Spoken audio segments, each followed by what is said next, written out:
Parece que estás refém da tua própria rotina, não é? Porque tu não confias em ti quando estás fora da rotina. Eu tenho medo que se eu não seguir esta rotina, de repente vou tomar decisões erradas que me vão levar à Catarina que eu desesperadamente não quero ser. Eu antes era daquelas que acordava, saía de casa e ia correr de manhã, e eu cheguei à conclusão que isso para mim já não mega funciona. Mas eu sinto que às vezes quando eu faço isso parece que eu estou a fugir da vida. Eu quando gravo, para eu estar no meu melhor, eu gosto de ir correr primeiro. É um diálogo interno que é, eu estou a ir correr porque eu quero, não porque eu tenho. Mas achas que curou a tua relação com a comida? Olha, eu não sei se a minha relação com a comida alguma vez vai ser curada. Infelizmente. Foram tantos anos que é inevitável. Quando dou por mim a sentir que não estou a conseguir controlar, parece que intuitivamente não me vem à cabeça. Não tem mal, simplesmente estás estressada. Parece que para mim é tipo, não, o mundo vai acabar. Na altura dos meus pais e até eu a crescer, eu tinha uma alimentação ultraprocessada. E eu acho que os meus pais davam-me isso sem terem noção que realmente eram coisas que não eram boas para ti. Hoje em dia chegaste a um ponto em que tu estás a ver as consequências desse tipo de alimentação. Mas com tanta informação, como é que se encontra qual é que é a alimentação certa? Toda a gente tem uma vida mega corrida e na vida é feita prioridades, não tens tempo para tudo. Mas eu acho que é uma pena, que eu acho que cada um de nós, que nós não vivemos a 100% da nossa capacidade, porque a tua vida muda drasticamente se tu dormires 8 horas por dia, não comeres coisas ultraprocessadas, fazeres exercício todos os dias e estás com pessoas de quem gostas. Pá, faz isso, a tua vida muda radicalmente. Não é fácil, eu sei, mas, amiga, faz parte. Encontramos-nos domingo à hora de costume. Que nós estávamos a treinar juntas e ela, pronto, tagou-me e eu ganhei alguns seguidores a partir daí. E foi naquela de, olha, vou tentar ser ativa nas redes. Mas então nunca tinhas feito nada de digital, foi mesmo a partir da Alice? Foi a partir da Alice. Okay. E pronto, e começaram-me a seguir mais naquela dos treinos. Isto foi para aí 2017, 18, 19, okay. 19 por aí, tipo, pronto. E eu ainda experimentei, só que eu não adoro estar nas redes, não é uma coisa que me saia mega orgânico. Tipo, eu vivo a vida e esqueço-me, sou daquelas pessoas que é péssima no WhatsApp, então lembrar-me de tirar uma fotografia e publicar e tipo, engage com as pessoas. Sim, como nunca cresceste se calhar nesse formato, é-te difícil de sair organicamente de vou gravar para publicar. Exatamente. E então, pronto, houve uma altura que eu até ser mais ou menos ativa e depois foi muito engraçado porque eu não tinha muitos seguidores, mas eram super engaged, sabe imenso inglês porque eu estou habituada a passar em inglês.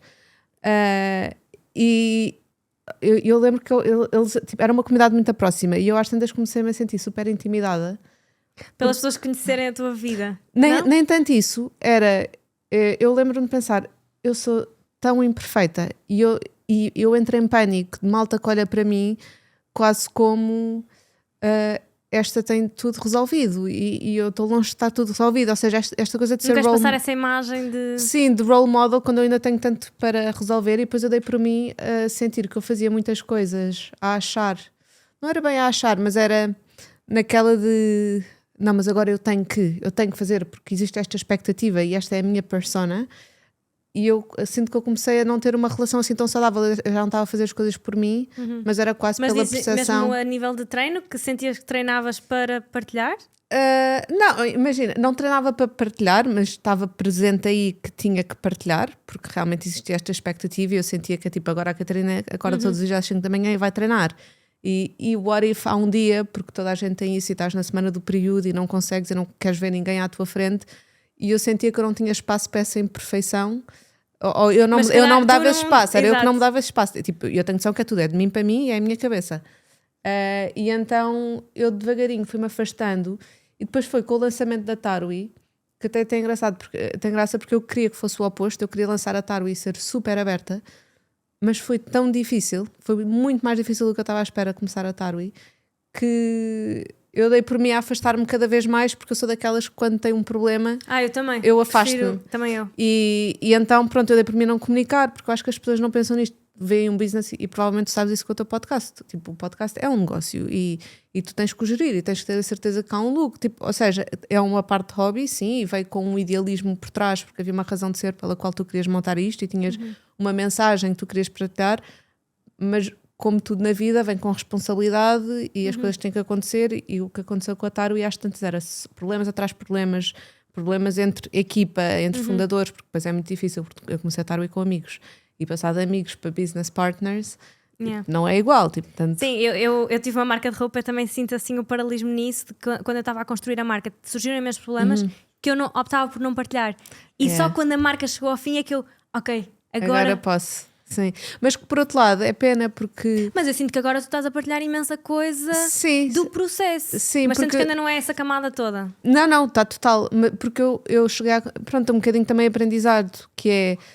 Nunca vai ser perfeito. E um negócio, por natureza, a minha função é resolver problemas.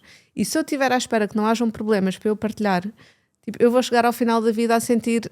Olha, nunca aproveitei. E se calhar nem ias gostar da vida assim, sem problemas para resolver. Não é? Exatamente. Se tens essa cabeça, essa... Exato. É só um bocadinho mais assustador, porque quando é um negócio, de repente tens. Há muita coisa que depende de ti, há um produto que depende de ti, de repente recebeste investimento e as coisas têm que acontecerem. Portanto, é tudo mais assustador e principalmente quando é no início, eu não sei se aconteceu isso com a tua marca, mas no início estás a lidar com dinheiro e de repente é tipo, estou a dever aquilo, estou-me a dever aquilo.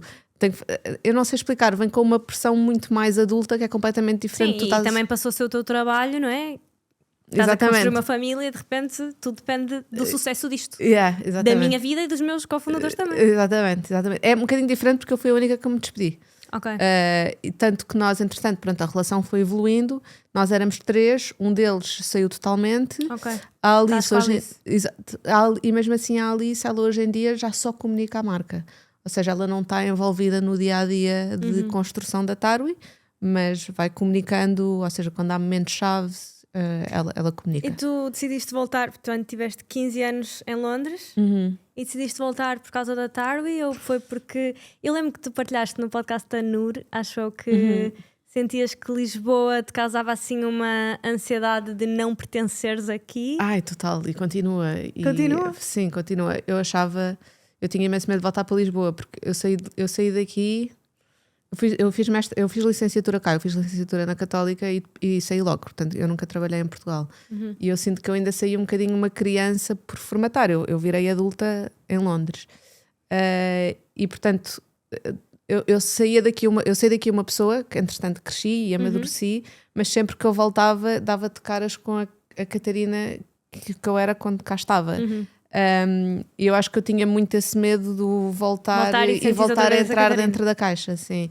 Tanto que quando nós decidimos voltar eu tinha requisitos, que era eu recuso-me, por exemplo, a viver para Campo de Ourique, recuso-me a estar na bolha portuguesa, a minha filha está numa escola inglesa, eu estou num bairro onde é só estrangeiros, em que eu vou buscar um café e falam comigo em inglês e isso faz-me sentir em casa, portanto eu decidi que ia voltar, mas ia voltar nos meus termos.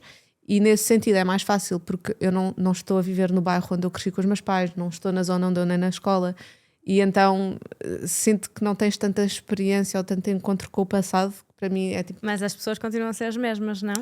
Continuam a ser as mesmas, a verdade é que eu não tenho tanto tempo, ou seja, continuam a ser as mesmas, mas eu mantenho a amizade, tipo, o meu ciclo de amizades foi evoluindo e eu sinto que agora tenho um ciclo pequenino mas forte e vou mantendo essas amizades, mas as outras pronto, o que acontece mais sim, que para mim foi estranho no início, eu estou habitada em Londres, ninguém me vê e eu aqui de repente estou nas Amoreiras, é tipo, esta pessoa que eu não vejo há 15 anos e que de repente tem 5 filhos. Sim, é 15 anos é uma vida. Sim, é muito tempo. Mas porquê é que decidiste voltar?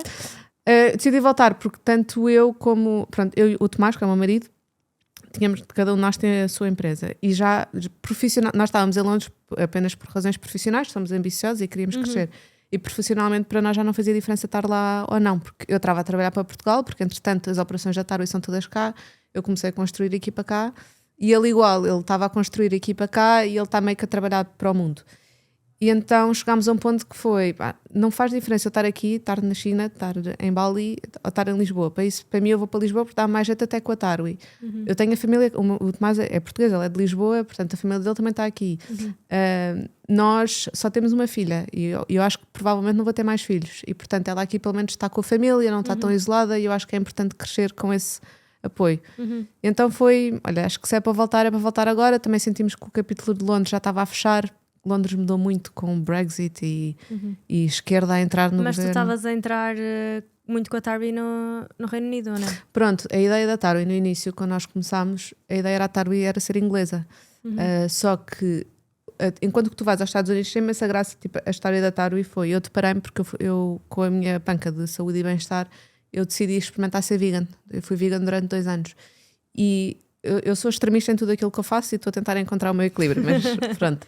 E eu, no meio do meu extremismo, quando eu decidi ser... Eu já tinha o extremismo um bocadinho do exercício, e quando eu decidi ser vegan, eu tinha imensa dificuldade com proteína vegetal, porque realisticamente vendem-te de come lentilhas e come grão e come feijão, tipo, mas a verdade é para que tu teres o aporte proteico que tu precisas. E para o que tu treinas. Exatamente, tens de consumir imenso. E eu não conseguia digerir, eu parecia que eu estava constantemente grávida de 4 meses, tipo, com um barrigão.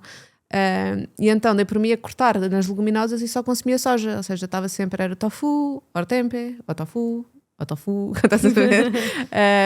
Pronto, e eu teve imensa graça porque eu vi depois uma empresa australiana na Amazon que estava a vender flocos de termoço e era tipo, the protein top up to your meals, e eu, termoço? Tipo, como assim? Termoço é para beber com cerveja. Yeah. Eu, como assim? E eu sou daquelas que lê a informação nutricional e vejo, é tipo 100% termoço, 40 gramas de proteína por 100 gramas, 40 gramas de fibra, 0 hidratos. Eu, what? Tipo, isso não acontece. Ainda por cima, proteína vegetal, tens de combinar tipo arroz e feijão, tipo, ou seja, há sempre estas combinações para tu teres uma proteína completa.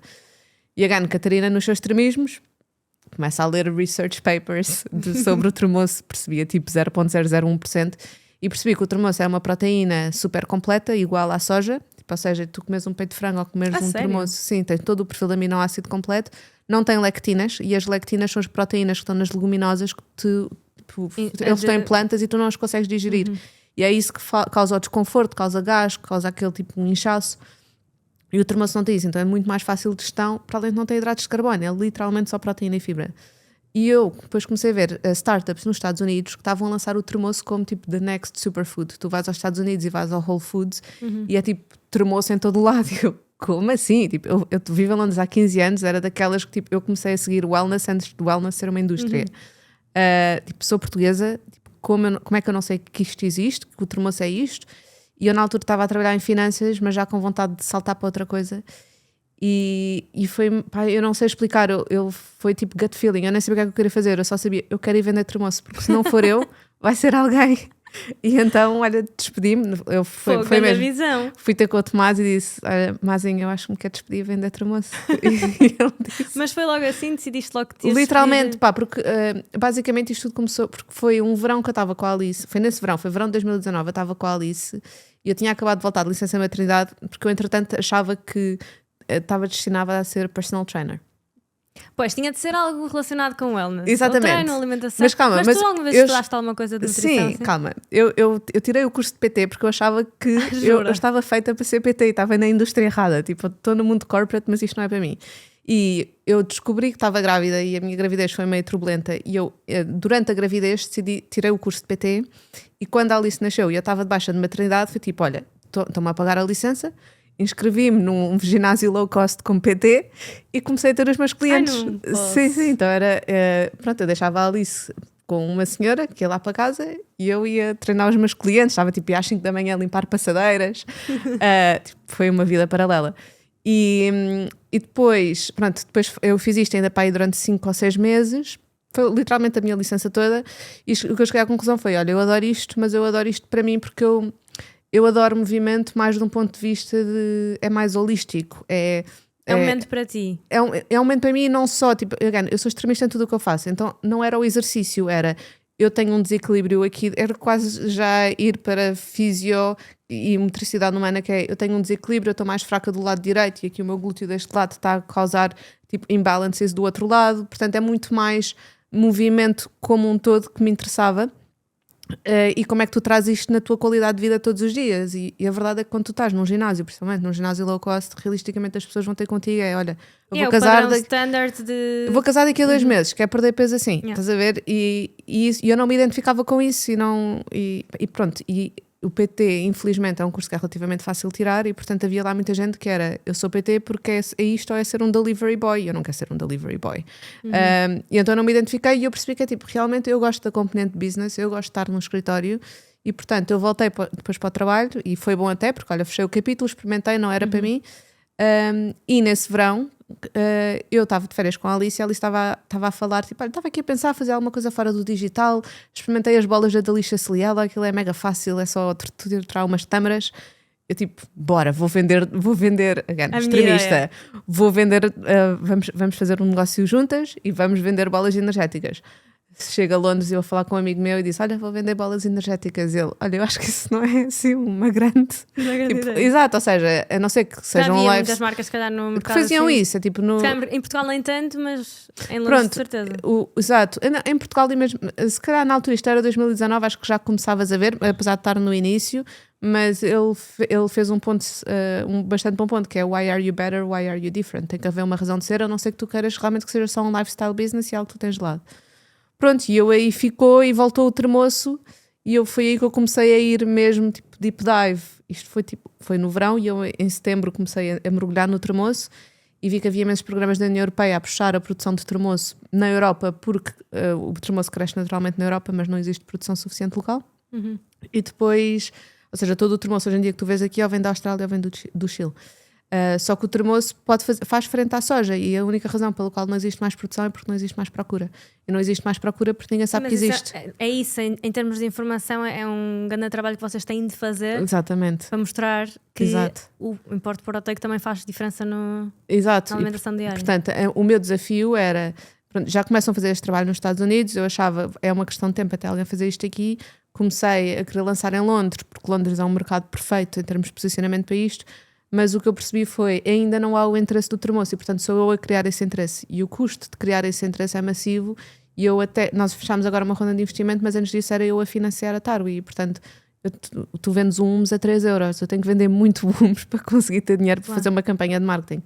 E pronto, em Portugal as coisas estavam a correr bem, sem nós investirmos, e então a ideia foi, olha, vamos voltar para Portugal, investir em Portugal, Espanha, e investir noutros mercados onde o termoço já é cultural e é só mais reposicionar como algo saudável.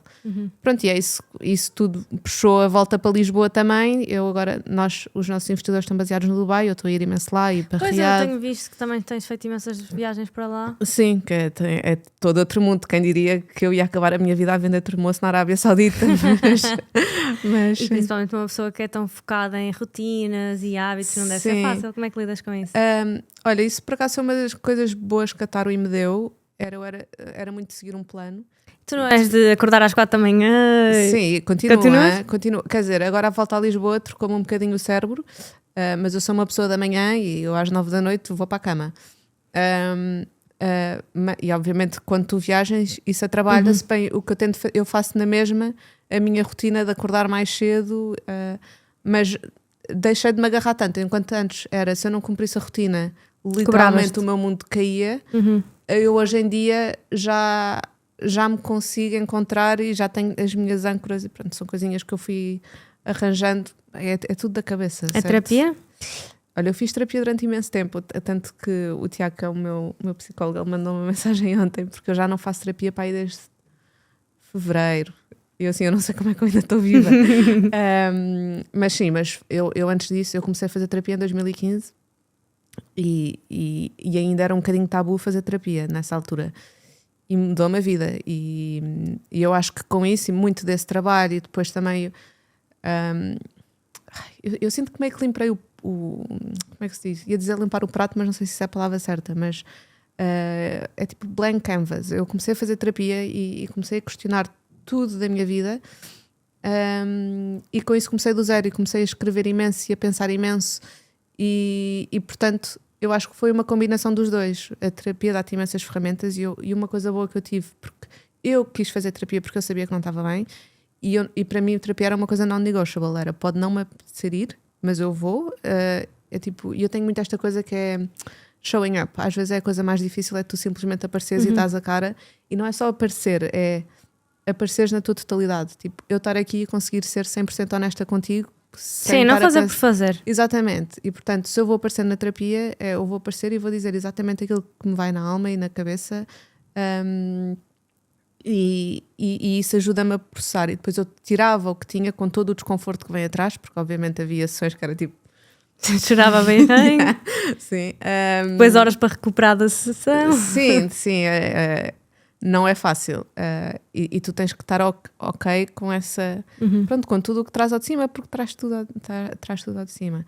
Mas isso, depois sentar e parar para pensar e fazer isso durante muitos anos, eu sinto que hoje em dia é rotina. Para mim o que é estranho é, eu todos os dias, eu não quero dizer todos os dias porque não é verdade, mas vou dizer 80% dos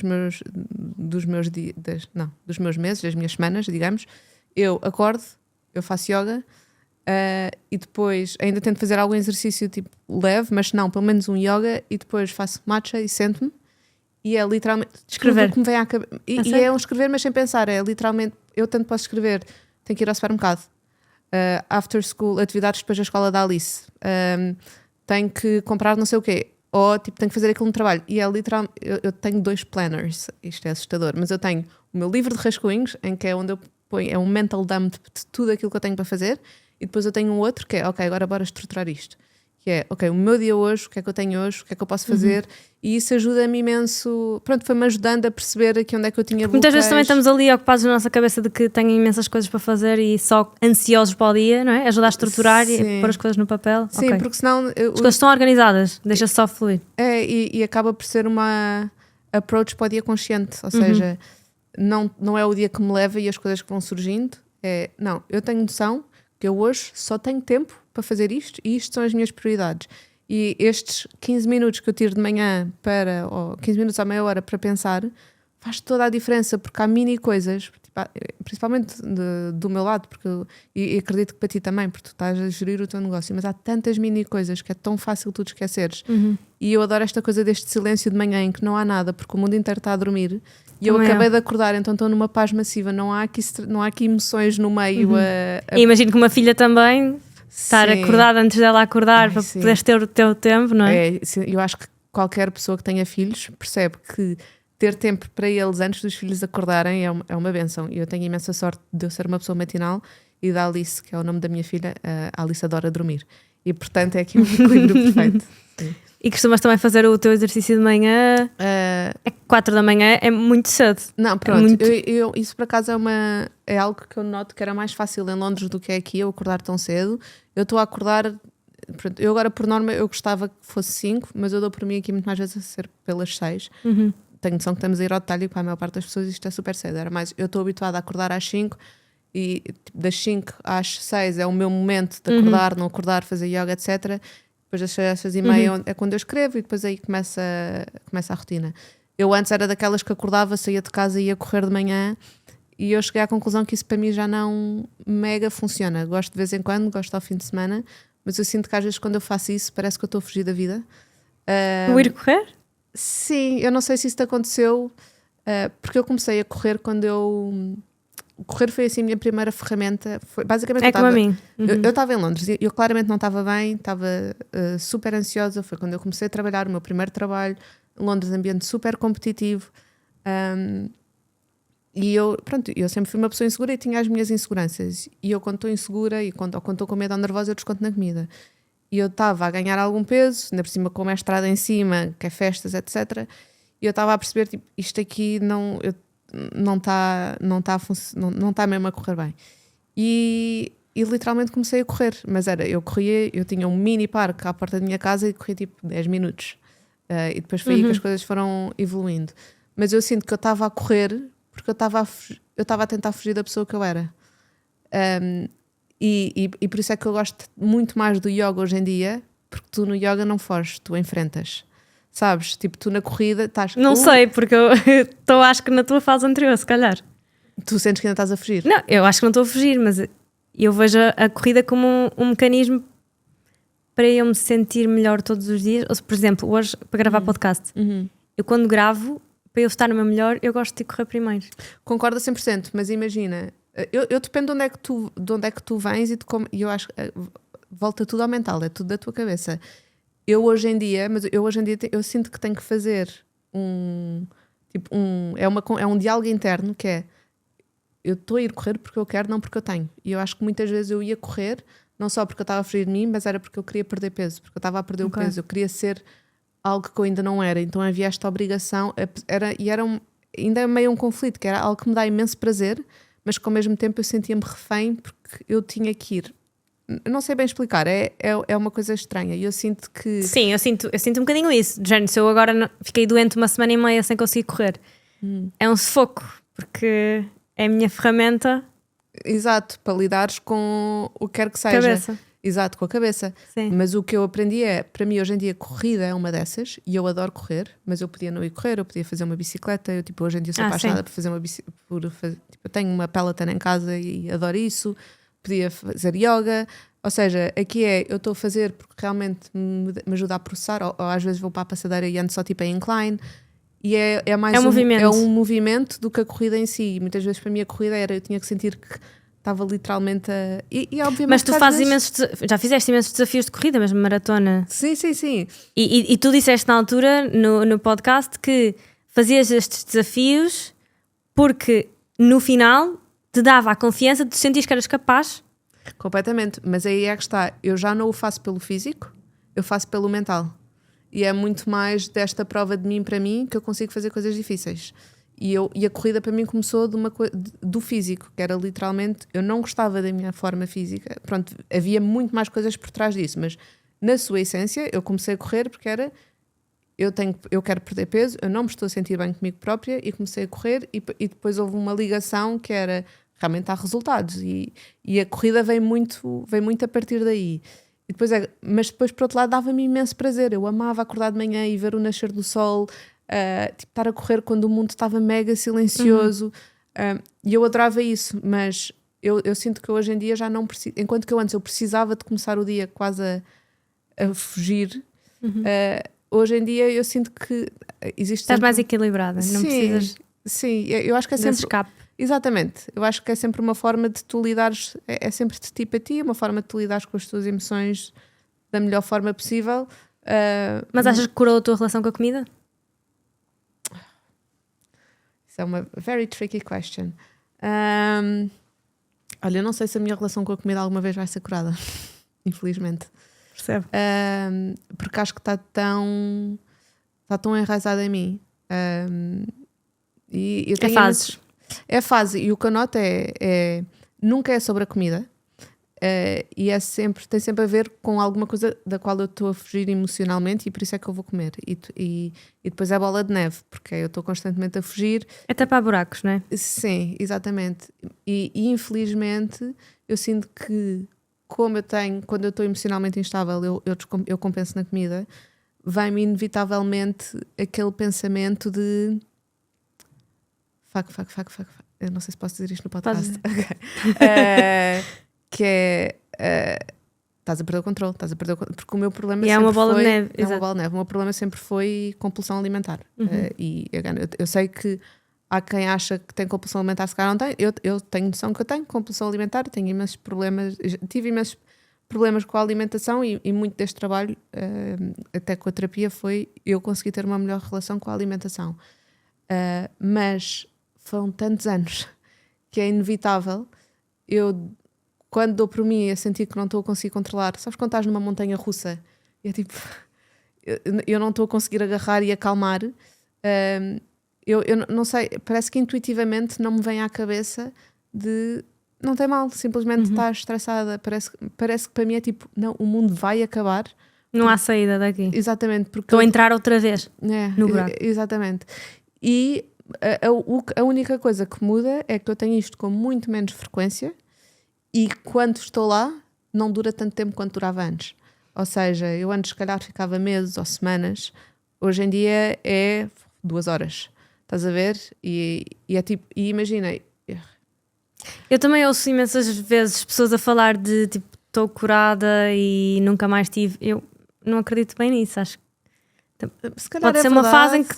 Sim, não sei, a minha própria experiência, eu estava no outro dia, quer dizer, no outro dia foi há meses atrás, mas fiquei super surpreendida porque, sabes a Jane Fonda? Não. Pronto, é uma atriz, foi ela que começou, na altura dos nossos pais, ela era a fitness woman, pronto, que fazia com pesos, etc.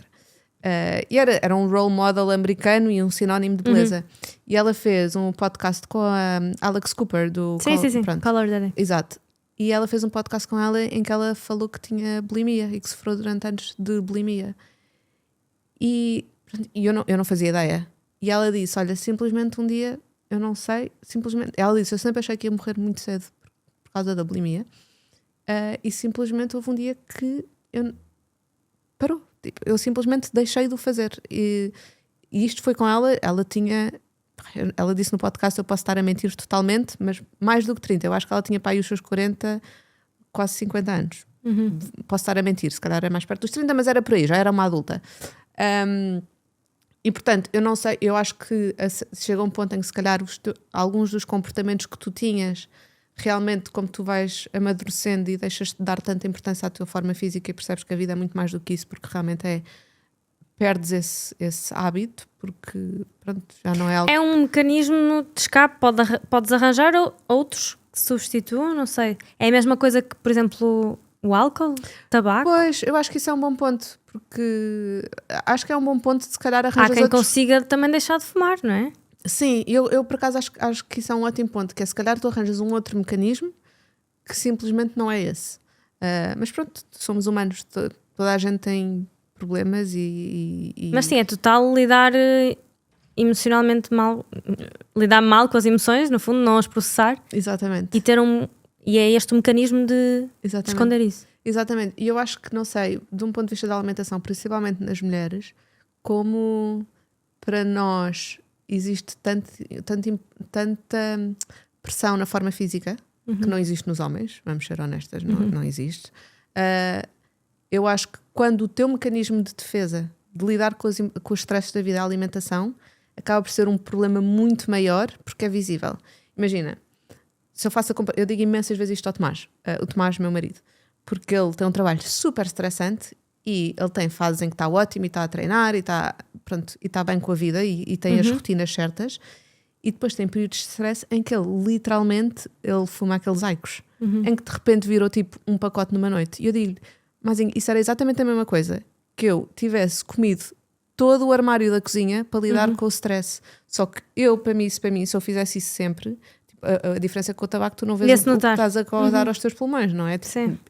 Connosco tu ganhas o peso e depois quando és mulher é tipo, eu lembro-me, ainda por cima eu vivia em Londres, as primeiras coisas que me diziam sempre que eu vinha a Lisboa, estás mais magra, estás mais gordinha. Eu tipo, porquê é que não é? Tipo, porquê é que o primeiro comentário sobre mim tem que ser sobre a minha aparência física? Porquê é que não é tipo, sei lá, sobre o que eu alcancei, ou parabéns pelo nosso... não, tipo, parabéns, estás mais magra, ou estás mais gordinha, estás estressada, o que é que se passa? Eu tipo, não, tipo, deixem-me. E isso por acaso foi uma das coisas que eu acho que eu precisava de sair de Lisboa nesse sentido, era deixem-me ser quem eu sou, em que não há tanta... Tipo, eu não quero ter pressão, eu amei isso de Londres, achei tão libertador. Eu acho que até comentei no podcast da Nur, tipo, eu estava dos primeiros dias que eu estava lá, estava a andar no autocarro, olho para o lado, está uma senhora de pantufas, pijama e robe na rua, completamente descalada, nem quer saber, sabes? E eu acho que em Londres, depende obviamente depois dos bairros onde tu estás, mas em Londres, regra geral, existe mais liberdade de ser. Mas tu também sentes mais liberdade porque estás não fora. Sou de lá, completamente. E também porque não sou de lá. Sabes perfeitamente que ninguém te vai conhecer, não é? Sim, exatamente. E depois tu começas a entrar e, como tudo na vida, tens os bairros londrinos e tens a socialite de lá. E eu, às tantas, andávamos a viver num bairro e começava a ver a escola, o bairro da escola da Alice, em que tu vês aquele que é o conhecido, que não sei... Pronto, isso existe em todo lado e essa liberdade também vem de eu estar numa cidade que não é a minha claro. e que é muito maior do que Lisboa. Mas eu acho que mesmo assim, eu pelo menos tenho a impressão, posso estar totalmente errada, mas a minha impressão é que o português dá muita importância às aparências. Tipo, eu dou por mim, eu estou em sítios a almoçar desde que eu voltei e as pessoas à minha volta só falam sobre a vida dos outros. É assustador. Faço o paralelismo, por exemplo, com o gravar. Eu já estou nas redes sociais há anos, mas quando eu vou para fora sinto muito mais vontade e muito mais à vontade para gravar. E aqui em Lisboa, por exemplo, eu fui uma vez a um café, lembro perfeitamente, e queria gravar um clipe, fui com o meu tripé e estavam lá umas estrangeiras, eu estava tipo super ok, vou pôr o meu tripé porque eu sei perfeitamente que ninguém me conhece. Sim. Depois entrou um grupo de portuguesas e eu, pois vou tirar, não vou gravar. Sim. Podem-me conhecer ou vão falar sobre isto e vão-me deixar incomodada. Eu sei que isto é um podcast para também estás a falar comigo, mas por acaso eu tenho curiosidade se é essa vergonha entre aspas, não sei se é a palavra certa, de expor, ou seja, de ser vista a gravar e a criar conteúdos alguma vez passa, porque imagina, eu sinto muito isso, eu sinto um bocadinho uma pressão de que eu devia estar a publicar mais das redes, porque eu devia estar a mostrar a história e como é que é construir a Tarwi, mas para mim não é natural e é uma coisa que é desconfortável e é estranho para mim, mas para vocês que já é algo que fazem, que faz parte do vosso dia-a-dia, tu continuas a sentir... Sinto, acho que é por fases. Se eu tiver uma fase mais confiante, comigo, com a minha imagem, com aquilo que estou a fazer. Sim. Sinto mais vontade de gravar, de aparecer e sinto mais ok em gravar publicamente. Mas na rua, gravar e falar à frente de pessoas portuguesas, eu não consigo. Percebo. Eu sei que quem fica há muitos anos nisto fica habituada, mas eu não consigo. Sim. Se calhar nunca sei. E depois lá está, uma fase um bocadinho pior, mais insegura, se calhar não me sinto tão bem, ou estou numa fase em que não estou a acreditar bem naquilo que estou a fazer, ou não gosto muito daquilo que estou a comunicar, estou mais insegura e é quando menos publico. E depois isto também acaba por ser uma bola de neve. Sim. Quanto mais desaparece e menos te apetece gravar, depois continuando neste registro, mais desconfortável vais ficando. Portanto, é mesmo continuar, mesmo não apetecendo e não tendo para além à vontade. Que a essência do que faz requer imensa vulnerabilidade. E partilhar, e pronto, eu às vezes sentes aquele choque de vulnerabilidade, porque já me aconteceu de eu às vezes partilhar coisas e pensar, eu estou ok em partilhar isto porque realmente é a minha verdade. Eu tenho um bocadinho esta coisa de eu gostava de morrer sem segredos, porque quer dizer que pelo menos as pessoas conheceram a Catarina em toda a sua essência. Mas não sei, é sempre um bocadinho assustador. Eu nunca me arrependi de nada que partilhei, mas eu tenho muita coisa que eu não consigo ver. Está lá, percebo. mas eu não consigo ver. Sim, eu percebo. Eu também, por exemplo, o podcast que eu faço eu não ouço. Não quero saber. Não quero saber, foi o que foi. E às vezes penso que partilhei demais e dizem-me que partilhei demais, mas se naquela altura me fez sentido partilhar, vou confiar naquilo que eu fiz e não vou olhar para trás. Sim, percebo.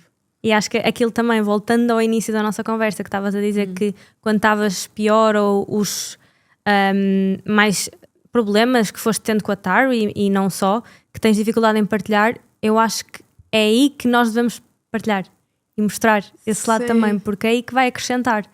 Sim, verdade. Porque mostrar só a parte bonita, isso é um bocadinho mais do mesmo, não é? No fundo. Sim, não, isso e tirar essas camadas, claro que custa e claro que é muito mais difícil sermos vulneráveis nesse sentido, mas eu, por exemplo, ano passado sinto que estava numa fase muito mais em baixo e só tinha duas opções, ou desaparecer e não publicar porque é o que me apetece fazer logo instantaneamente, ou então ser honesta, e ganhei muito mais com isso. E acho que é nestes momentos que temos de tomar esta decisão que custa um bocadinho mais, mas que depois vai, no futuro, acho que vai trazer coisas boas. Sim, 100%. É verdade, eu concordo a 100%.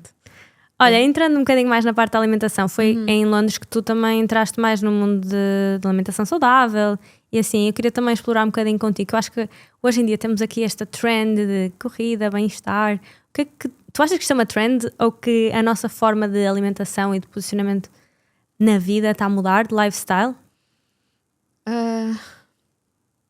Não sei, eu acho que isso é uma pergunta muito difícil. Eu acho que com certeza, depende também de qual é que é a tua definição de trend, tendência. Começando pela alimentação, por exemplo, hoje em dia a trend é falar muito proteína e quereres comer todos os níveis de proteína para treinar e focar muito nisso, mas já houveram outras trends de outras dietas no passado que depois não ficaram. Sim. Achas que isto é uma trend ou achas que isto é... Imagina, é o caminho? eu acho que o caminho é definitivamente a alimentação mais saudável, porque eu já parei um bocadinho para pensar sobre isso. Na altura dos meus pais e até eu a crescer, eu tinha uma alimentação ultraprocessada. Tipo, era daquelas que em casa dos meus pais eu tinha tudo. Tinha chocapic, estrelitas, chips Ahoy, eu comia, sei lá, filipinos, aqueles donuts cobertos de chocolate. Era assustador os meus lanches. E eu acho que os meus pais davam-me isso sem terem noção de que realmente eram coisas que não eram boas para ti.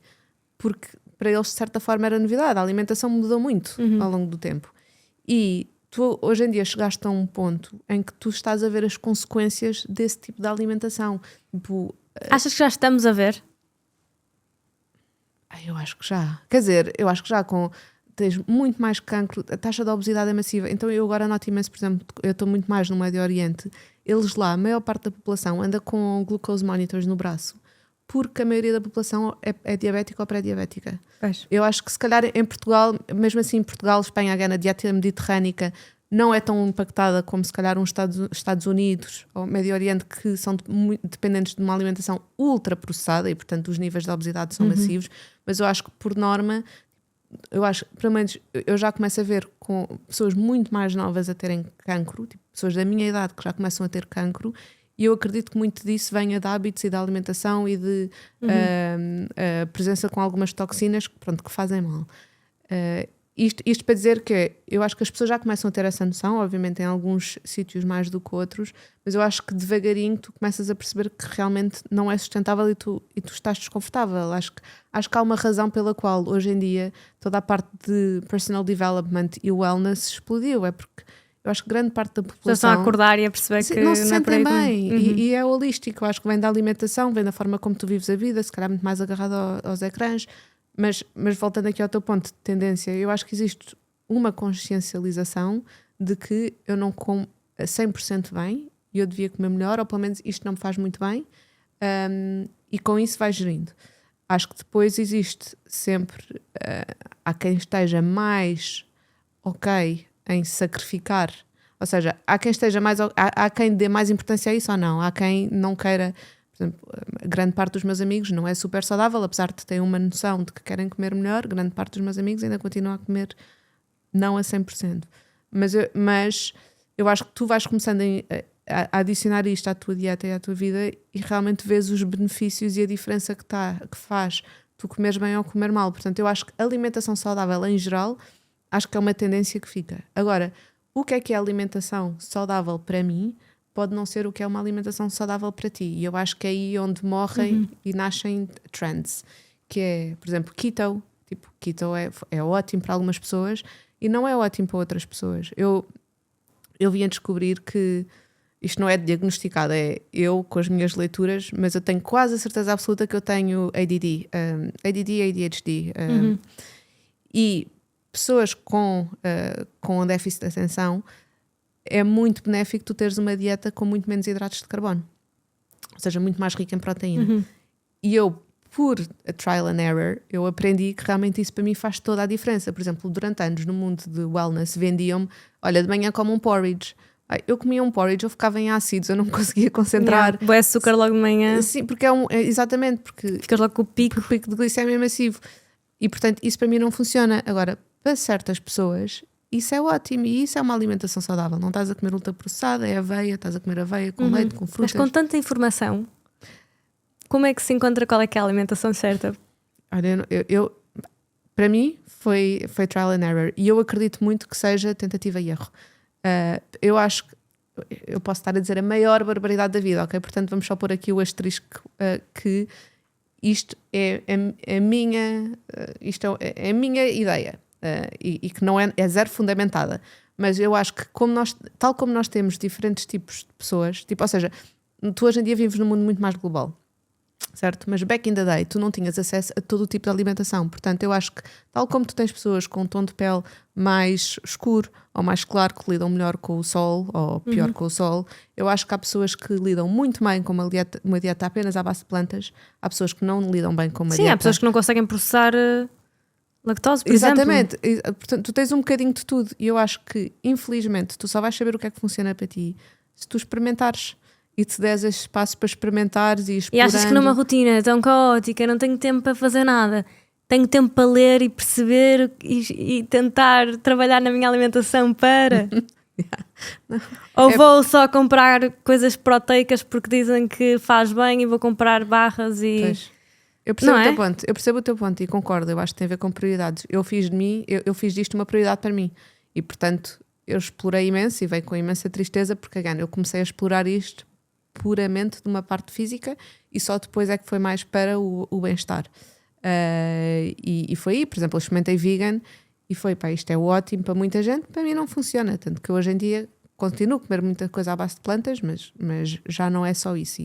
Eu tenho consumo salmão, consumo ovos, deixo de consumir carne vermelha porque realmente não consigo digerir bem, mas é só experimentando e estando ok em experimentar. E eu acho que eu percebo o que tu queres dizer, toda a gente tem uma vida mega corrida e na vida é feita prioridades, não tens tempo para tudo, mas eu acho que é uma pena porque eu acho que cada um de nós, não sei, isto é um generalismo se calhar um bocado injusto, mas eu às vezes sinto que nós não vivemos a 100% da nossa capacidade, porque a tua vida muda drasticamente se tu dormires 8 horas por dia, 8 a 9 horas, vou dizer 8 horas por dia, vá. Não comeres coisas ultraprocessadas, fazer exercício todos os dias e estás com pessoas de quem gostas, faz isso, a tua vida muda radicalmente, radicalmente. E eu acho que tu vivendo pelo menos, porque eu noto isto comigo e portanto acredito que tu também sintas isso contigo, é um dia em que tu, se calhar, acordas porque dormiste bem e fazes as decisões certas na tua alimentação e vais correr e fazes um trabalho que para ti realmente te adiciona. Tudo corre melhor depois. Tu sentes-te mesmo bem. até as tuas relações. Exatamente. Tudo. E depois quando tens o teu dia off, que é pá, dormi 5 horas, bebi 50 cafés, comes whatever, tipo, tu vês como é que tu és nesse dia e portanto imagina um dia em que um mundo em que a maior parte da população vive desta forma. Eu acho que nós ia ser um mundo muito mais feliz e muito mais produtivo, é a minha opinião. E a rigidez que estavas a falar no início trazes também para a parte da alimentação e de hábitos?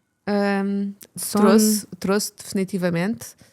Hoje em dia eu acho que eu trouxe imensa rigidez e eu acho que até muito do trabalho eu não sei se concordas comigo, mas eu acho que tu às vezes tens que ir para um extremo e depois encontras o teu equilíbrio. Sim. E então eu estava num extremo do não saudável e de uma péssima relação comigo própria, com a alimentação, com a vida, com o mundo, e fui para o outro extremo porque eu estava desesperada. Eu só sabia que eu tinha que sair daquele buraco e eu não sabia de outra forma, portanto foi ler e foi implementar tudo aquilo que eu lia e segurar. E a tua forma de controlar é ir para esse extremo. Exatamente, porque é tipo, ou seja, é quase eu estou a fugir tanto do outro lado que é tipo, eu estou-me a agarrar aqui porque eu não confio em mim o suficiente. 100%, sim. E depois eu acho que devagarinho é tipo, largas um, é tipo, didn't die, largas outro. Que era o que estavas a falar em relação ao exercício. Exatamente. E tu, por exemplo, eu antes, se eu não fosse correr às 7 da manhã, tipo, foda-se, o meu dia. Eu não sei se posso dizer palavrões, desculpa. Está à vontade. Tipo, o meu dia acabou, o meu dia acabou, pronto, já não vais correr. Eu nem conseguia fazer mais nada porque só pensava no facto de eu não ter ido correr. E depois comia qualquer coisa. Pronto, já não foste correr, agora mais vale estragar tudo. Exatamente. E pronto, amanhã começa e és um desastre e nunca consegues, dizes sempre que vais fazer e depois nunca. Tipo, um loop de negative self-talk assustador. E eu acho que tu devagarinho começas a ver ok, actually, eu comecei a aprender que eu posso não ir correr às 7, mas eu até gosto de ir correr às 11 da manhã. Quem diria? E começas a perceber. Ou até gosto de yoga e. Exatamente. Eu até gosto de um dia em que se calhar não. Dá-me mais prazer acordar de manhã e fazer yoga. Tipo, e não estava à espera disso. Mas eu acho que tu tens que. E por isso é que é muito difícil para muita gente. É porque tu tens de te dar algum período de graça. E eu acho que, principalmente para pessoas extremistas e perfeccionistas, que não sei se é o teu caso, mas pelo menos é o meu, é muito difícil quando tu estás nesse messy middle e nesse limbo e nesse. Eu digo que é uma maionese. Porque é super desconfortável e tudo. Parece que estás refém da tua própria rotina, não é? Sim. Ela é que manda em ti. É, exatamente. Porque tu não confias em ti quando estás fora da rotina. Sim. Não confias nas decisões que vais tomar. Pelo menos isso era o meu caso. Eu tenho medo que se eu não seguir esta rotina, de repente vou tomar decisões erradas que me vão levar à Catarina que eu desesperadamente não quero ser. E por isso é que eu me agarro tanto nesse outro extremo. Por exemplo, mesmo a questão do álcool. Eu cortei completamente o álcool há uns meses. Porque estava com medo de que quando eu bebesse perdesse esse controle. Depois já vai estragar os treinos, já vai estragar tudo, já vou querer comer porcaria a seguir. Então cortei.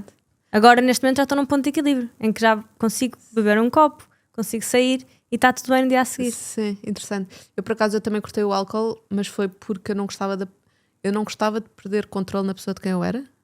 Sei lá, dizes coisas que se calhar não querias dizer, fazes coisas que se calhar não querias fazer. Pronto, mas isto foi universidade que eu cortei. E hoje em dia, pronto, depois eu comecei-me a voltar a permitir, porque depois eu comecei a criar a identidade da Catarina que não bebe álcool. E depois, again, estás refém do. Agora eu não posso beber álcool porque eu sou a Catarina que não bebe álcool. E não gostei disso. E durante muito tempo era a minha dificuldade. Depois, quando bebia álcool, era tipo, estou a trair a minha essência. Mas pronto, tancas. E hoje em dia eu dou por mim, porque comecei-me a permitir de vez em quando beber álcool. E hoje em dia, muitas vezes, eu permito-me, se eu quero. Mas eu dou por mim a pensar, não quero, porque eu por acaso amanhã quero ir correr. E eu genuinamente quero estar bem a correr, porque eu já tive vezes em que eu fui correr tendo bebido álcool, já tive vezes em que eu fui correr não tendo bebido, já tive vezes em que fui correr em que não bebi, mas arrependi-me de não ter bebido porque não aproveitei, estás a ver? E tu começas a perceber... Sim, mas no dia a dia vais gerindo, faz sentido eu beber, não faz sentido. Sim. apetece-me, não me apetece. Mas eu acho que isso, e eu acho que isso é a natureza da vida, tipo, até na tua pergunta de como é que uma pessoa começa e vive nesta. Tu tens que ir experimentando coisas e tens que ir percebendo o que é que funciona para ti, o que é que tu gostas, o que é que tu não gostas, e isso só vais conseguindo com muitos dias de vida acumulados e muitas experiências acumuladas. E pronto, e vivendo e percebendo como é que tu reages às diferentes influências ou, sei lá, coisas que a vida te atira à cara, sabes? De que forma é que lidas com a Alice neste tema de alimentação? Alice, minha filha. A tua filha. Tens medo que ela também Tenho sinta imenso. esta pressão? Tenho imenso medo, até porque eu acho que os miúdos aprendem muito por... aprendem mais pelo aquilo que tu vêm a fazer do que tu dizes. E eu tenho noção que, pronto, a minha relação com a alimentação nunca foi 100%. E a Alice tem agora 7 anos e pronto, e já foram 7 anos acumulados em que ela já me viu a passar por muito e tu às vezes pensas que ela é bebê e se calhar não me vê ter compulsões alimentares, mas que se calhar ela vê ter compulsões alimentares. E houve uma fase em que eu comecei a ver que ela estava com compulsão. Ela estava numa escola. A sério? Para pôr o contexto que Londres é extremamente exigente, então com miúdos é extremamente exigente. E principalmente em escolas particulares existe muito esta competitividade entre pais e entre escolas, que é tipo, a minha escola tem que ser a melhor e o meu filho tem que ser o melhor. E então muitas vezes os miúdos nos colégios privados eles estão-lhe a dar o currículo do ano acima, que é para tu, quando estiveres a concorrer com o resto do país, o teu miúdo sabe sempre mais. E então ela imagina, ela estava eles chamam é tipo nursery, estava na infantil, na creche, mas já estava a ter como se estivesse no primeiro ano de escola. A Alice tinha 3 anos, é tipo, a miúda tem 2 ou 3, deixa-nem ser uma criança, e estavam a puxá-la. Pronto, e aqui também com a Alice nasceu, eu quando estava grávida descobrimos que ela tinha um problema genético. Ela está super ok agora, mas uma das sequelas, digamos, ela tem algumas dificuldades de aprendizagem e teve alguns atrasos motores. Portanto, a Alice começou a andar muito mais tarde do que as crianças normais. Vês que aquilo no cérebro dela há coisas ali que não conectam e ela demora mais tempo a perceber as coisas. É uma miúda super normal e super sociável, mas na parte mais académica ela não é inacreditável. E nós pulámos-la numa escola privada que era ótima, que era ao pé da nossa casa, e era muito académica, e era destas que puxava aos miúdos com 2 ou 3 anos. E logo muita pressão desde cedo. Exatamente, muita pressão desde cedo. E ela, como já estava atrás dos outros miúdos, porque ela ia evoluindo, mas ao seu ritmo, eu acho que ela começou a sentir esta ansiedade. Pá, e tu não tens noção, mas ela tipo, abria o frigorífico e começava a tirar coisas. Tipo... Mas achas que é por te ver a fazer isso? Eu não sei, eu acho que isso é a maior dificuldade, que é tu enquanto mãe, tu separaste tu mãe e tu... Eu tenho os meus medos e os meus medos não são os medos da Alice, porque ela vê o mundo de uma forma totalmente diferente de mim e ela é uma junção de mim, do pai dela própria, e portanto não quer dizer que se eu vá reagir de uma forma, ela vai reagir. Mas o meu medo visceral é que eu não quero que ela passe pelo que eu passei. E portanto, quando eu vejo isso, inevitavelmente, a culpa pode não ser minha, porque se calhar ela podia roer as unhas, podia ser 1000 outras coisas, mas para mim é tipo, inconscientemente. Eu passei isto, que falha, que mãe horrível, que horror, e como assim, tipo, como é que a minha filha para mim não é importante o suficiente para me controlar, tipo, e para me ajudar a curar a minha relação com a comida. Mas pronto, a forma como eu giro, eu tento não ser extremista com ela, ou seja, tento educá-la no sentido em que é comer bem para ter energia para brincar, não é comer bem e não ligar o comer às aparências. Tanto que houve uma vez a minha sogra disse tipo, não, porque as meninas têm que comer pouco para ser magras. Eu tipo, não, nunca alguém vai dizer isso à minha filha.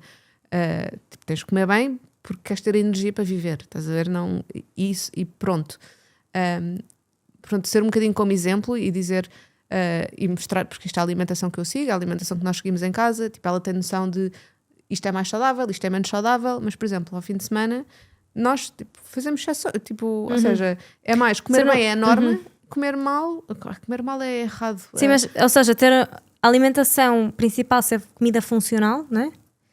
E teres a parte do prazer também associada à comida de vez em quando. Exatamente, ou seja, E o prazer é subjetivo. Imagina, nós todos os dias depois de jantar... Sim. Estou a dizer que estamos a assumir que comida saudável não é prazerosa, o que Exato. é um mito, não é? Exato. Imagina, e o Tomás diz-me isso, tu estás-lhe a negar um McDonald's. Tipo, ela nem sabe o que é bom ou mau para ela. Mas, por exemplo, nós todos os dias depois de jantar, ela pede uma mousse de chocolate.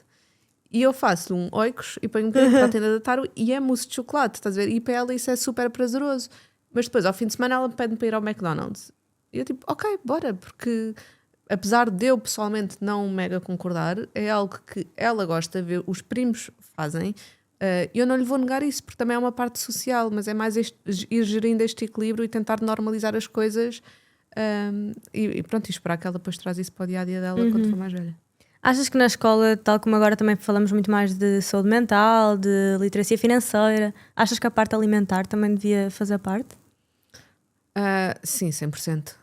Porque de que forma é que achas que isso podia acontecer? Eu acho que pelo menos aquilo que servem nas escolas, acho que é muito importante, tipo aquilo que dão aos miúdos porque impacta a tua capacidade de concentrar se eu tiver almoçado uma pizza ou se eu tiver almoçado um peito de frango com legumes e um bocadinho de arroz e depois comer uma fruta, do que se me derem, tipo, sei lá, vou dizer uma pizza ou uma lasanha e depois uma sobremesa, sei lá, ser uma fatia de bolo, não tem comparação, depois como é que vai ser a minha performance.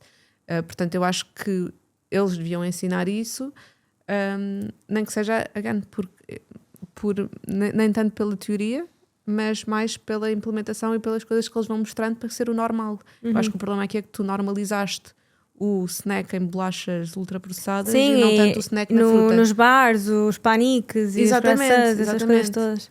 Não há muitas opções, se pensares bem. Pois não, por isso é que nós estamos a pôr termossos em todo lado. Igual termoço. Muito bom. Olha, e como é que está a correr tudo com a Tari, com o regresso a Portugal? Achas que estás a conseguir que o termoço seja mais do que um acompanhamento para a cerveja? Acho que vai ser um caminho. Acho que devagarinho sim, nós estamos a fazer imenso trabalho com nutricionistas e cada vez mais eu vejo as nutricionistas a comentarem, pessoas a virem ter connosco. Portanto, sim, sem dúvida. Acho que já começa a haver essa percepção, pelo menos mais do que há 5 anos atrás.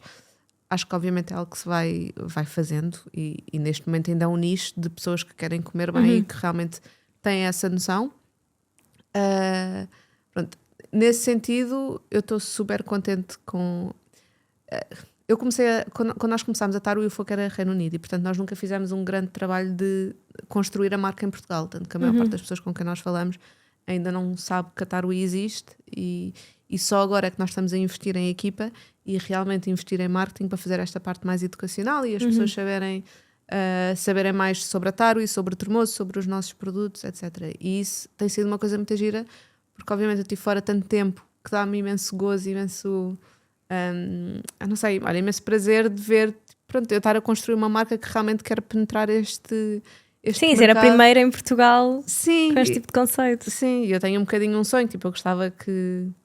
Eu às vezes, quando eu estava a entrevistar pessoas para a equipa da Taro, eu dizia muitas vezes, tipo, por que não ser a próxima Sagres? Por que não? Tipo, eu penso imenso nisto, tipo, why not me? Why not? Porquê é que não é de ser eu a tentar montar isto?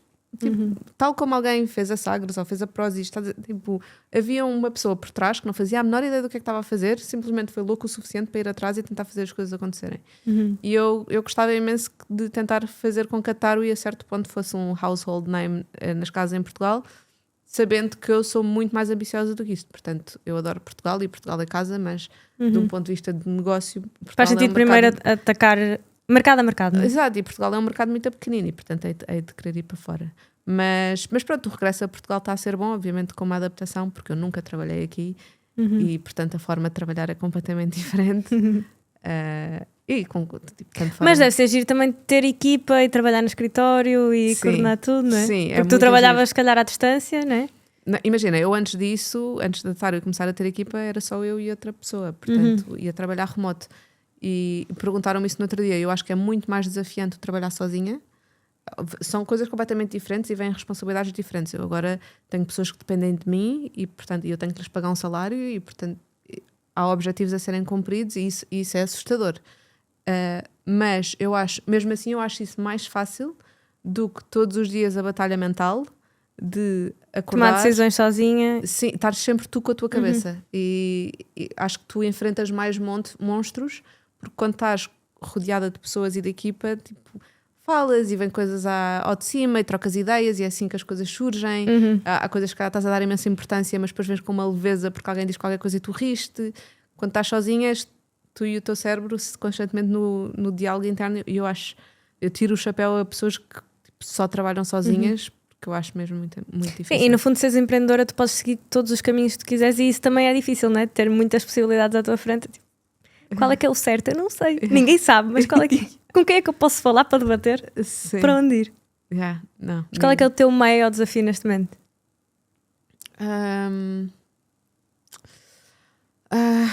Tantos. Olha, eu vou-te dizer o que eu acabei de ultrapassar, que eu sinto, era realmente sentir-me em casa aqui. Acho que isso para mim foi um desafio enorme. Não estava à espera que fosse ser tão difícil. Eu acho que agora o próximo, e o outro desafio que não sei se ainda está ultrapassado a 100%, mas a nível de trabalho e Tarwi foi de repente não ser uma coisa de dois e ser uma equipa, e é muito mais institucional, ou seja, de repente tu tens que ter uma visão, tens que ter uma estratégia e tens que pensar, ok, qual é que é a minha estratégia agora nos próximos 6 meses? Eu antes disso era tipo as we go, as portas que abrirem, tipo, obviamente que havia uma mini ideia, mas era vamos atirar o barro à parede e ver o que é que cola e o que é que faz sentido e por aí. Agora as coisas têm que ser um bocadinho mais estruturadas e até tipo, tens processo e tens reuniões de equipa e lidar também com outras pessoas, estás bem, progressão de carreira, gerir também a cabeça de outras pessoas, não só a tua, não é? Completamente. No dia a dia. Sim. Se bem que eu acho que uma coisa boa que nós temos na Tarwi, e eu acho que algo que é muito vindo de mim, também de aprendizado, que é não há nada por dizer. E isso ajuda muito. Eu sou a pessoa mais honesta que tu possas conhecer, e eu ponho tudo. Ou seja, se eu tenho um problema contigo, eu no nanosegundo que eu sinto que há um problema, eu vou falar contigo e falamos sobre isso. Porque eu sinto que as coisas morrem em conversas que não se têm. Coisas que ficam por dizer e tu começas a criar rancor porque, sei lá, eu se calhar fiz ou disse alguma coisa com a qual tu não concordavas e depois não disseste nada e depois isso foi acumulando e de repente tu dás por ti, passou 1 ou 2 meses e estás em Nárnia e odeias-me e eu estou tipo, o que é que eu fiz? E portanto, isto foi algo que eu fui aprendendo muito com a Tarwi desde o início. Eu acho que também o facto da Tarwi ter começado com amigos obrigou a ter conversas muito duras, muito honestas desde o início, porque é completamente diferente uma relação de amizade versus uma relação profissional, principalmente quando eu me despeço para fazer isto acontecer e portanto tem que haver um alinhamento de prioridades e de objetivos e isso força-te a ter conversas muito desconfortáveis, mas olha, por outro lado fica bastante boa a ter conversas desconfortáveis, aprendes a ficar confortável com isso e eu sinto que hoje em dia isso acaba por ser mais fácil. Passar para a tua equipa também. Sim. Não, é sempre um desafio, obviamente, até porque quanto mais pessoas tu trazes com mais diferentes tipos de personalidades e formas de trabalhar, é bastante desafiante. Olha, estamos aqui a chegar ao fim. Só tenho mais uma pergunta para ti, que era: se hoje tu encontrasse a Catarina de há 15 anos atrás, perdida, que mensagem é que tu lhe darias? Ai. Olha, primeiro eu dava-lhe um grande abraço. E acho que dava um grande abraço porque eu acho que durante imenso tempo estive em guerra comigo própria, sabes? E acho que era mais aquele abraço de tipo, it's okay. Vai dar certo. Sim, vai dar certo. E eu tenho muito isto, eu tenho graça porque ontem também tive uma entrevista e fizeram-me essa pergunta perguntaram-me qual é que foi o maior erro na tua carreira. E a minha resposta foi não ter apostado em mim mais cedo. E eu acho que era isso que eu lhe dizia. Era tipo, aposta em ti mais cedo. Eu acho que durante imenso tempo achava que havia uma regra única de viver a vida. Tipo, havia um caminho a seguir. E era tipo, ou está certo ou está errado. E por causa disso eu nunca me permiti explorar muito. Porque era sempre... Eu ia Diz a nível também académico, não é? Fazes um curso, saltas para ter a vida já planeada desde que nasceste, não é? Sim, eu acho que académico, profissional... Ou seja, tudo... profissional e pessoal, eu achava que tipo, há uma forma certa de ser, há uma forma certa de tipo, em termos de aparências, de caminho a seguir, amigos que se têm, tipo, há uma forma certa de viver a vida. E eu sempre senti isso e eu acho que começou um bocadinho com a minha jornada depois de ir para Londres e de eu me encontrar, de chegar à conclusão que não há uma forma certa de viver. E portanto aposta em ti e faz as coisas como tu achas, tipo, tem os teus valores bem fixos, que eu acho que isso foi algo que eu aprendi muito tarde na minha vida, foi saber quais é que são os meus valores. Tipo, eu só parei para definir os meus valores para aí há 6 anos atrás, tipo, que eu não tinha escrito num papel, e usar isso um bocadinho como a minha bússola, que é, não há um caminho certo, simplesmente eu sei que eu quero ser honesta, eu quero ter coragem, e portanto é quando eu sinto alguma coisa, há um caminho, é tipo, estás com medo, estás a fugir. E isso é um bocadinho o que guia as minhas decisões. Tudo o resto, olha, é o que for. Achas que tinhas chegado a esse ponto se não tivesse ido para Londres? Não. A melhor coisa que eu fiz foi sair daqui. Eu juro. Porque imagina, eu adoro Lisboa e eu sou mega sortuda, porque e os que horrores, meus pais vão ver isto e devem achar ela, tipo, as pessoas acham não que gostam de nós. Exatamente, e de todo, tipo, os meus pais são inacreditáveis, eu tenho uma ótima relação com os meus irmãos, super sortuda, tipo, uma ótima casa, andei num colégio privado, tipo, a minha vida foi ótima, mas também foi muito protegida, e eu acho que um bocadinho a bolha eu ia dizer o problema eu não sei se é um problema, mas a dificuldade de tu nunca saís da tua terra-mãe ou da tua cidade-mãe é que tu tens uma rede de apoio enorme, e isso não é mau, mas é muito difícil tu cresceres se tu não estás fora da tua zona de conforto, e estar fora da nossa zona de conforto não é uma coisa fácil ou agradável de se estar, e portanto às vezes é mais fácil quando te atiram aos tubarões e a salve-se quem puder e desenrasca-te,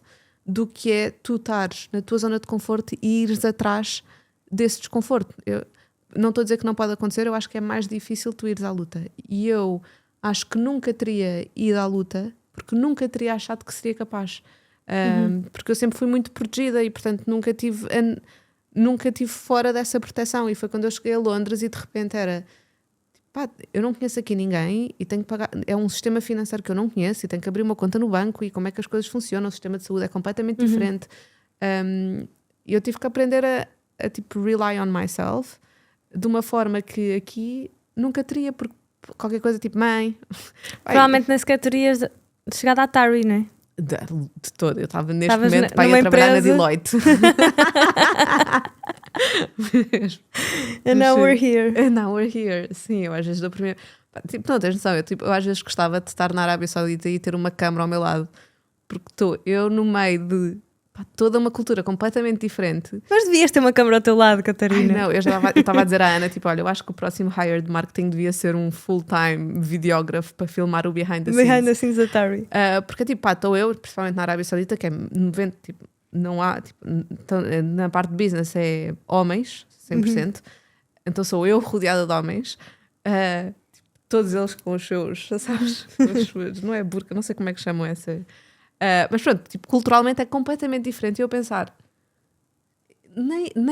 se tu me dissesses, tipo, há 3 anos atrás, que isto ia estar a acontecer, eu acreditava. tipo, isto foi do nada, isto surgiu-me no verão do ano passado, e portanto eu não faria ideia que era aqui que eu ia chegar, mas realmente por isso é que eu estava a dizer nisto do apostar em ti própria, porque eu acho que quando tu apostas, pá, o mundo abre-te portas que tu nem sabias que existiam, e é mega assustador. Tipo, eu tenho muito, o meu slogan de vida é Be Brave Enough to Live, porque eu estou constantemente com medo, e eu até tive uma conversa, eu tive com o Pedro, que foi das pessoas que começou a estar comigo, entretanto saiu, tive com ele no fim de semana passado, e ele estava a perguntar como é que estavam as coisas, e eu disse, tipo, eu sinto que eu estou constantemente com medo.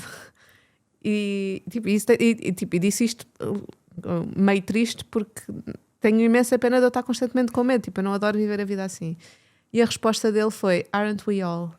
Que é, eu acho que realmente, tipo, todos nós, de certa forma, tipo, temos algum medo em nós por alguma coisa, tipo, ou seja, para mim é isso, a Tarwi corre mal, isso estou a fazer isto errado, isso aquela pessoa não, tipo... Mas o medo é uma coisa boa. Sim, eu acho que o medo é saudável e é natural. Depois significa que estás fora, lá está, da tua zona de conforto. Sim. Acho que depende de como é que tu lidas com ele. Isso. Desde que não seja um impeditivo, que esteja a fazer avançar. Sim, eu sinto é que muitas vezes para mim, às vezes o medo congela-me, e eu não adoro isso. É como é que tu sentes medo, é tipo, vai de cabeça, enfrenta, não penses demasiado, vai. E eu sinto que muitas vezes o meu default ainda é tipo... e por isso é que eu gosto tanto do escrever, porque às vezes eu sinto medo e nem sei que estou com medo, sabes? Tipo, e o escrever está a bloquear. Olha, Exato. Catarina, adorei a nossa conversa. Obrigada por teres alinhado. Não, obrigada pelo convite. Eu não sei. Estou ansiosa por provar tudo da Tarwi e espero que corra mesmo bem. Está super giro e mesmo diferente. Não, obrigada. Espero e que és mesmo inspiração a nível pessoal de tudo o que já passaste e enquanto empreendedora também, ainda mais. Não, obrigada. Obrigada, Catarina. Obrigada.